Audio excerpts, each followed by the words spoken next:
প্রথমে এটা জানো কি সোরিয়াসিস জিনিসটা কি, সিমটমসগুলো কি, তার সাথে সাথে কেন এটা হয়, কি করলে আমরা এই সমস্যা থেকে বেরোবো, এই জিনিসটা প্রত্যেক রোগে না আগে চ্যাপ্টারটা পড়ে নেওয়া দরকার আছে।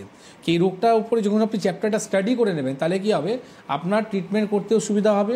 বা আপনি ডাক্তারকে দেখালেন, শুধু ওষুধ খেলে রোগ সারে না কোনো দিনই, ওষুধ খেলে আপনি রোগকে কন্ট্রোল করতে পারেন। রোগটা সারানোর জন্যে আপনাকে ডায়েট মেনটেন করতে হয়, আপনার কীভাবে থাকতে হয় সেটা মেনটেন করতে হয়।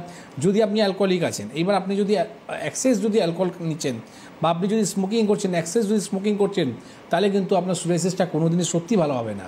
হ্যাঁ, আমি যে কথাটা বললাম, রোগ যেটা আছে তার সমাধান আছে, অবশ্যই আপনি ভালো হবেন। কিন্তু যদি আপনি তার উপরে যদি আপনি অ্যালকোহল ইউজ করছেন, তার উপরে যদি আপনি স্মোকিং ইউজ করছেন, তাহলে কিন্তু হবে না। আপনাকে আমি রাস্তা দেখাবো, এই পথে আপনাকে হাঁটতে হবে, কিন্তু আপনি কী করছেন, ক্রস আপনি পথটা আপনি ধরছেন, তাহলে কিন্তু কী হবে, আপনার সমস্যাটা কিন্তু আরও বেশি খারাপ হয়ে যাবে। তো আপনাকে প্রথম জানতে হবে, আপনি যদি অ্যালকোহলিক আর স্মোকিং করেন সেটাকে আপনি বন্ধ করুন। এইবার আমরা জানবো কি সোরিয়াসিস দেখতে কেমন হয়। দেখুন, আপনার সোরিয়াসিসটা আমাদের দেখা যায় যেটা হচ্ছে হাঁটুতে, হ্যাঁ, এলবোতে, আপনার নখগুলোকে, স্ক্যাল্পে। তো এই ধরনের যে জায়গাতে আপনি দেখবেন যখন চর্মরোগ রয়েছে, কী ধরনের চর্মরোগ, স্কিনটা ড্রাই করে দেয়, শুকনো করে দেয়।